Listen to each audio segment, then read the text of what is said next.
Hello friends 2026 में आप अगर बीएड या एलएलबी करना चाहते हैं तो ये वीडियो आपके लिए है। तो वीडियो के अंदर पूरी जानकारी मिलेंगी किस तरह से बीएड का फॉर्म फिलअप करना है, इम्पोर्टेंट डेट्स और एग्ज़ाम डेट्स। तो पहले बात कर लेते हैं एप्लीकेशन डेट्स की। तो एप्लीकेशन डेट 8 जनवरी से यानी कल से स्टार्ट हो चुकी है। लास्ट डेट की अगर बात की जाए तो 23 जनवरी तक एप्लीकेशन फॉर्म की लास्ट डेट है। उसके बाद अगर एप्लीकेशन फ़ीस की अगर बात की जाए तो 1300 रुपीज़ यानी 1300 रुपये जितने भी ओपन कैटेगरी के स्टूडेंट हैं और रिज़र्व कैटेगरी के स्टूडेंट के लिए 1000 रुपीज़ और साथ ही साथ ट्रांसजेंडर स्टूडेंट के लिए भी 1000 रुपीज़ फ़ीस पे करना होंगी और जितने भी आउटसाइड महाराष्ट्र स्टूडेंट हैं उनके लिए है 1300 रुपीज़ फ़ीस। और बात की जाए एग्ज़ाम डेट्स की तो बीएड सीईटी 28 मार्च से तो 30 मार्च तक रहेंगी और एलएलबी सीटी 1 अप्रैल से तो 3 अप्रैल तक रहेंगी। तो हम चलते हैं अपने कंप्यूटर स्क्रीन की तरफ, किस तरह से step by step form fill up करना है ये देखने के लिए। तो चलिए शुरू करते हैं। तो फ्रेंड्स ये है हमारी सीईटी सेल की वेबसाइट। यहाँ पर आपको आ जाना है 2026-27। उसके बाद रजिस्टर के ऊपर हमें क्लिक करना है। तो बहुत ही सिंपल फॉर्म है इस साल जो आप सीईटी सेल ने बनाया है। तो यहाँ पर ये आपका रजिस्ट्रेशन है। तो यहाँ पर हमें अपना ईमेल आईडी डालना है, पासवर्ड सेट करना है फ्रेंड्स। तो पासवर्ड ऐसा होना चाहिए कि इसमें capital letter, small letter, number की और स्पेशल की यूज़ होना चाहिए। तो ये ऐसा ऐसा आप पासवर्ड सेट कर दीजिए और यहाँ पर आपको नेम डालना है एज़ पर आधार कार्ड। जैसा आपके आधार कार्ड पे वैसा ही नेम डालना है यहाँ पर। अगर मार्कशीट पे कुछ अलग है तो वो आगे आपको डालना है मार्कशीट पे का नेम, लेकिन यहाँ पर आधार पे का नेम और आधार वाली डेट ऑफ बर्थ आपको डाल देना है। तो मैंने पिछले वीडियो में बताया था कि आपका जो भी नेम करेक्शन है वो करके ले लीजिए और डेट ऑफ बर्थ। यहाँ पर रजिस्टर के ऊपर क्लिक करेंगे तो ये यहाँ पर हमारी ईमेल आईडी के ऊपर जो है तो एक वेरिफिकेशन कोड सेंड हो चुका है। तो वहाँ पर हमें जाना है। तो हम यहाँ पर ईमेल अपनी ओपन कर लेते हैं। तो ईमेल ओपन करने के बाद यहाँ पर हमें जो भी हमारा ईमेल वेरिफिकेशन है वो करना पड़ेगा। तो यहाँ से हम जो है तो हमारा ईमेल आईडी जो है तो वो वेरीफाई कर लेते हैं। तो वेरीफाई करने के बाद यहाँ पर आपार आईडी की आपको ऑथेंटिकेशन मैंडेटरी है ये कह रहा है। और आपको बोथ डॉक्यूमेंट्स आपको डिजी लॉकर से ग्रांट एक्सेस करना होगा एमएचटीसीटी को, आधार आईडी और आपार आईडी, आधार कार्ड और आपार आईडी। ठीक है। तो हम यहाँ पर अपने आ जाते हैं डिजी लॉकर के ऊपर। यहाँ पर आपका आधार नंबर आपको टाइप करना है। अगर आपने अब तक डिजी लॉकर में अकाउंट ओपन नहीं किया है तो वो भी आप कर लेना है आपको। ठीक है। तो यहाँ पर आपके मोबाइल नंबर पर जो भी रजिस्टर्ड मोबाइल नंबर है आधार कार्ड से लिंक है उसके ऊपर ओटीपी आ जाएगा। वो ओटीपी आपको यहाँ पर सबमिट करना है। उसके बाद यहाँ पर आपको एक 6 डिजिट का जो पिन है वो सेट करना होता है आपके डिजी लॉकर के ऊपर। तो वो 6 डिजिट का पिन आपको यहाँ पर टाइप करना है। ठीक है। जैसे ही आप टाइप कर देंगे डन के ऊपर क्लिक करें और यहाँ पर आपार आईडी और आधार कार्ड इनका एक्सेस दे देना है। साथ ही साथ मैं अपने 10th के मार्कशीट और 10th के सर्टिफिकेट का भी दे देता हूँ। ठीक है। तो यहाँ पर अलाउ कर देना है। तो यहाँ पर ये रिक्वेस्ट दे रहा है कि अभी हम रिक्वेस्ट प्रोसीड करेंगे फॉर डॉक्यूमेंट्स एमएचटीसीटी के लिए। तो यहाँ पर डॉक्यूमेंट शेयर्ड सक्सेसफुली हो चुके हैं और उसके बाद यहाँ पर हमें जो है तो अपना आपार आईडी टाइप करना है। तो यहाँ से आपको मिल जाएगा आपार आईडी। आपार आईडी जनरेट करने के लिए एक सेपरेट वीडियो मैं बना दूंगा, आप वो भी देख सकते हैं किस तरह से आपार आईडी जनरेट करना है। ठीक है। तो यहाँ पर आपार आईडी पेस्ट कर देंगे। यहाँ पर आपका मोबाइल नंबर आपको डालना है फ्रेंड्स। तो जो भी एक्टिव मोबाइल नंबर है वही डालिए। इसके बाद यहाँ पर करेक्शन नहीं कर सकते आप मोबाइल नंबर और ईमेल आईडी के अंदर। ठीक है। फादर्स नेम डालिए। यहाँ पर आप जैसा आपके एचएससी और एसएससी के मार्कशीट पे है वैसा आपको नेम डालना है। ठीक है। तो जो भी आपका मार्कशीट है वैसा आपको अब यहाँ पर नेम डालना है। मदर नेम जो भी आपके मार्कशीट पर है वैसा ही डालना है। जेंडर सेलेक्ट करना है। रिलीजन सेलेक्ट करना है। रिलीजन में जो भी है। उसके बाद रीजन, रीजन मतलब सिटी में है तो अर्बन रीजन और ग्रामीण में है तो रूरल रीजन। उसके बाद मदर टंग और यहाँ पर फैमिली एनुअल इनकम आपको सेलेक्ट करना है। और उसके बाद यहाँ पर मैरिटल स्टेटस सेलेक्ट करना है और यहाँ पर आपको आपका पूरा एड्रेस डालना है। जैसा भी आपके आधार कार्ड के ऊपर है वैसा आपको डालना है परमानेंट एड्रेस। और नीचे यहाँ पर स्टेट सेलेक्ट करना है और डिस्ट्रिक्ट सेलेक्ट करना है। उसके बाद यहाँ पर डिस्ट्रिक्ट हम सेलेक्ट कर लेते हैं। तालुका यहाँ पर हमें सेलेक्ट करना है। तालुका सेलेक्ट करने के बाद यहाँ पर विलेज जो भी है हमारा सेलेक्ट करना है और पिन कोड डालना है। जो भी पिन कोड है वो हम डाल देंगे। उसके बाद अल्टरनेट मोबाइल नंबर एक आपको डालना है रिकवरी के लिए, अगर कभी आपका मेन मोबाइल नंबर लॉस्ट हो जाता है या कुछ हो जाता है तो गलती से, लेकिन आपका मेन मोबाइल नंबर एक्टिव होना चाहिए। करस्पॉन्डेंस एड्रेस अगर डिफरेंट है तो यहाँ पर आपको टाइप करना होगा, अगर सेम है तो सिंपली चेक कर देंगे। उसके बाद डोमासाइल आपको डिटेल्स फिलअप करना है, जैसे कि डोमासाइल महाराष्ट्र के है या नहीं है। उसके बाद मदर टंग माइनॉरिटी स्टेटस, जो भी आपका माइनॉरिटी स्टेटस है सेलेक्ट कीजिए। उसके बाद PWD नो कर देता हूँ मैं। तो यहाँ पर SSC पासिंग ईयर मतलब 10th का पासिंग ईयर डालना है, 10th के मार्क्स डालना है आपको कितने परसेंटेज मिले हैं। उसके बाद बोर्ड डालना है और स्टेट सेलेक्ट करना है जहाँ से भी आपने 10th पास की है। और यहाँ पर 12th का पूछा जाएगा। जो भी स्टूडेंट अभी 12th की एग्ज़ाम दे रहे हैं तो वो अपीयरिंग सेलेक्ट करेंगे, या डिप्लोमा इंजीनियरिंग दे रहे हैं तो अपीयरिंग सेलेक्ट करेंगे। अगर ऑलरेडी पास है तो यहाँ पर हम पास्ट करेंगे, ईयर सेलेक्ट करेंगे हमारा पासिंग ईयर। एमएड जो है वो अभी सभी स्टूडेंट पास ही होंगे 12th, तो वो यहाँ पर आपका 12th का डिटेल्स आपको फिलअप करना है। अगर आप अपीयरिंग है तो यहाँ पर अपीयरिंग पे यस कर दीजिए, आपको ये डेटा फिलअप करने की ज़रूरत नहीं पड़ेगी। ठीक है, तो सभी के लिए ये कॉमन प्रोसेस रहेंगी, सारे CET एग्ज़ाम्स के लिए यहाँ तक जो है सारी कॉमन प्रोसेस है फ्रेंड्स। तो सेव एंड चेंजेस कर लेते हैं। अब यहाँ पर हमारा डेटा जो है वो सेव सक्सेसफुली हो चुका है। CET रजिस्ट्रेशन के ऊपर हम क्लिक करेंगे। फ्रेंड्स, जो अब तक हमने प्रोसेस की है वो सभी CETs के लिए कॉमन हो, चाहे MHT CET हो या MCA CET हो या B.Ed CET हो या LLB CET हो, सभी CET के लिए ये कॉमन प्रोसेस रहेंगी रजिस्ट्रेशन की। इसके बाद हमें सिंपली जो हमें एप्लीकेशन फॉर्म फिलअप करना है, जो भी CET के लिए हम अप्लाई करना चाहते हैं उस CET का, तो यहाँ पर आ जाएंगे। यहाँ पर सारे CETs के दिए गए, जैसे कि यहाँ B.Ed CET है और यहाँ पर जो है तो LLB CET। आज इन दोनों की प्रोसेस हम देखेंगे किस तरह से एप्लीकेशन करना है। तो चलिए हम क्लिक करते हैं B.Ed CET के ऊपर। तो यहाँ पर जितने भी कैटेगरी के स्टूडेंट हैं फ्रेंड्स, उनके लिए 1000 रुपीज़ फीस रहेंगी, और जितने भी ओपन कैटेगरी या आउटसाइड महाराष्ट्र स्टूडेंट है उनके लिए जो है तो 1300 रुपीज़ फीस रहेंगी। तो ये काफ़ी इंपॉर्टेंट है, आप एक बार देख लीजिए यहाँ पर, और सारी इंस्ट्रक्शंस जो है तो वो रीड कर लीजिए। ठीक है, उसके बाद यहाँ पर नीचे हमें क्लिक करना है, नेक्स्ट करना है, और यहाँ पर आपकी जो पर्सनल इंफॉर्मेशन है जो हमने पहले ही फिलअप की है तो वो यहाँ पर ऑटोमेटिकली आ जाएंगी। इसमें आपको कोई भी करेक्शन करना है तो आप यहाँ पर एक बार चेक चेक कर लीजिए और करेक्शन कर लीजिए। सेव एंड प्रोसीड करेंगे जनरली।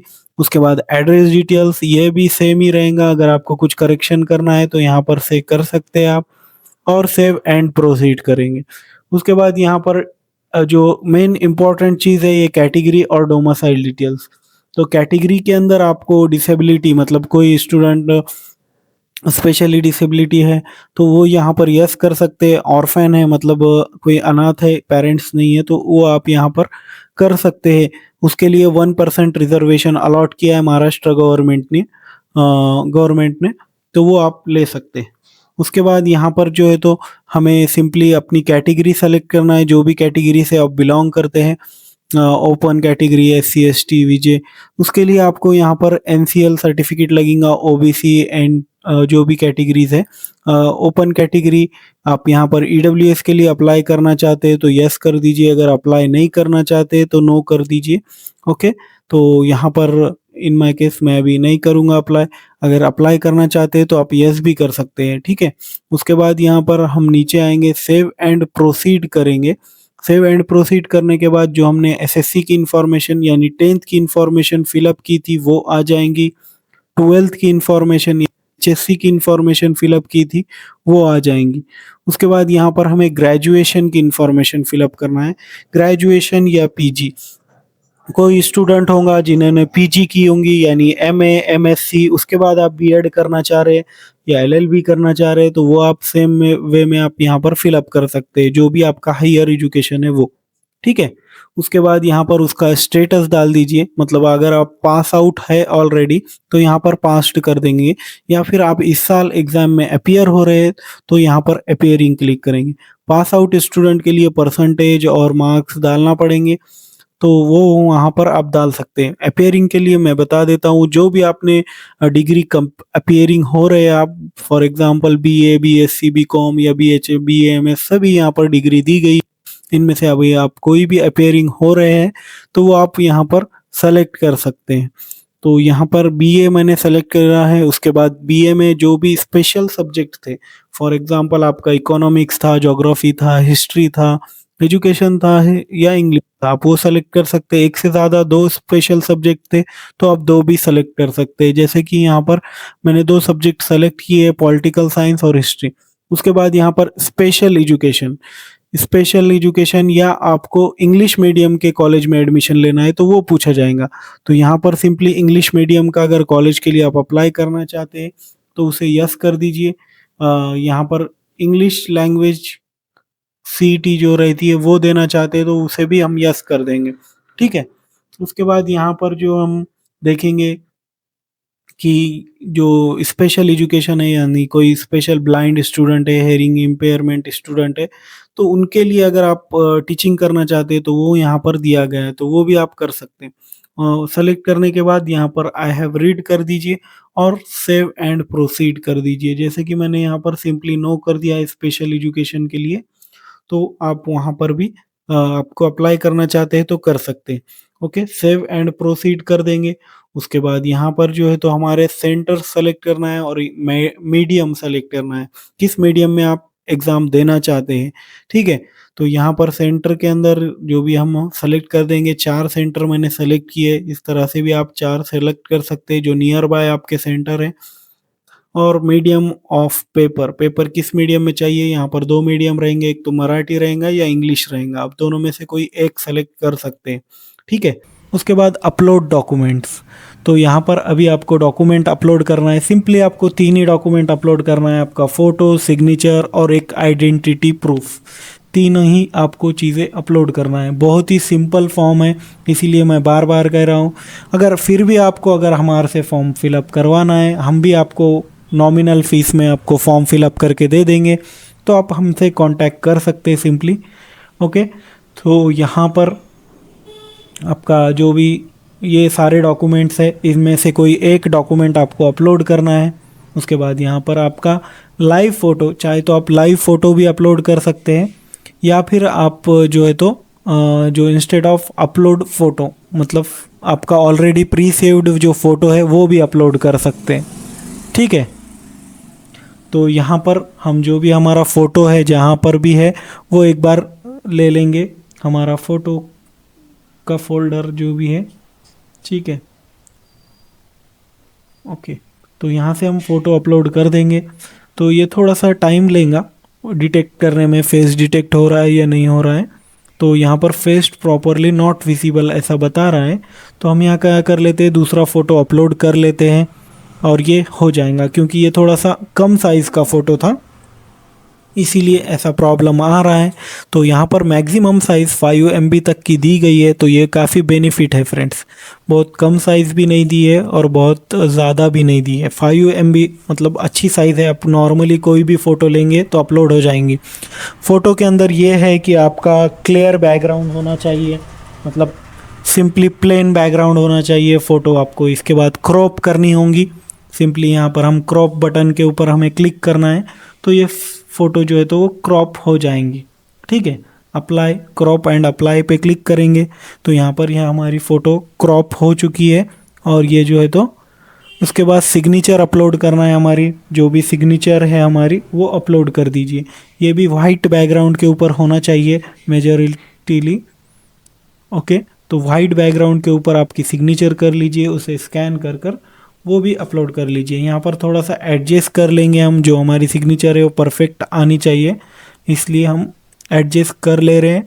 तो आप भी इस तरह से एडजस्ट कर सकते हैं। उसके बाद हमें एक डॉक्यूमेंट अपलोड करना है, आधार कार्ड हो, पैन कार्ड हो, फ़ोटो आईडी हो या बैंक का पासबुक हो, लेकिन वो आपको कैरी करना होगा एग्ज़ाम सेंटर के ऊपर। इसलिए जो आपको इजीली कन्वीनियंट है कैरी करने के लिए एग्ज़ाम सेंटर के ऊपर, वही हमें डॉक्यूमेंट अपलोड करना है। तो यहाँ पर ये फ़ोटो सिग्नेचर, और इन माय केस मैं यहाँ पर अपना पैन कार्ड अपलोड कर देता हूँ सिंपली, बहुत ही सिंपल वे में। इसकी भी मैक्सिमम साइज़ जो है वो 2 MB तक की है, तो वो आप भी अपलोड कर सकते हैं। सबमिट के ऊपर हम क्लिक करेंगे, उसके बाद नेक्स्ट आएंगे तो यहाँ पर प्रीव्यू देखने को मिलेगा आपके एप्लीकेशन फॉर्म का। जो भी प्रीव्यू है इसमें आपको एक बार चेक कर लेना है आपकी सारी इन्फॉर्मेशन करेक्ट है या नहीं है। अगर कुछ भी इनकरेक्ट आपको लगता है तो आपको एडिट करना है जाकर। यहाँ पर एडिट का ऑप्शन दिया गया है सभी के अंदर, जैसे कि यहाँ पर आप देख सकते हैं एडिट डॉक्यूमेंट्स, एडिट यहाँ पर आपके जो भी प्रेफरेंसेस हैं, और भी बहुत सारे चीज़ें यहाँ पर आप एडिट कर पाएंगे प्रोफाइल सेक्शंस के अंदर। कुछ आप एप्लीकेशन में नहीं, कुछ कुछ प्रोफाइल में आप चेक कर पाएंगे एडिट करने के लिए। ठीक है, आई कन्फर्म पे क्लिक कर दीजिए, कंटिन्यू पे क्लिक कीजिए। उसके बाद यहाँ पर हमें करना है पेमेंट, यस पे क्लिक करना है। तो जितने भी यहाँ पर ओपन कैटेगरी के स्टूडेंट हैं, जैसे कि मैंने आपको बताया है कि उसे 1300 रुपीज़ फीस है, और जितने भी रिजर्व कैटेगरी के स्टूडेंट हैं उनके लिए है 1000 रुपीज़ फीस B.Ed. CET के लिए। ठीक है, तो यहाँ पर प्रोसीड टू पेमेंट करेंगे। यहाँ पर आपका जो भी मोबाइल नंबर है वो डाल देना है। उसके बाद यहाँ पर कंटिन्यू पे क्लिक करना है, और यहाँ पर सिंपली यूपीआई हम सेलेक्ट करेंगे। यूपीआई सेलेक्ट करने के बाद यहाँ पर क्यूआर सेलेक्ट करेंगे, पे विथ क्यूआर। तो ये क्यूआर कोड को स्कैन कर कर हमें पेमेंट कर लेना है। तो ये पूरी जानकारी थी फ्रेंड्स। अगर कुछ भी डाउट है तो नीचे कमेंट बॉक्स में कमेंट कर लीजिए। अगर फिर भी आपको फॉर्म फिलअप करने में दिक्कत हो रही है तो सिंपली हमसे कांटेक्ट कर सकते हैं, हम आपका फॉर्म फिलअप कर कर दे देंगे इन नॉमिनल चार्जेस। ठीक है, तो आगे की अपडेट्स के लिए हमारे साथ बने रहिए, चैनल को सब्सक्राइब कर लीजिए और साथ ही साथ बेल आइकन को दबा लीजिए। Thank you very much for watching this video.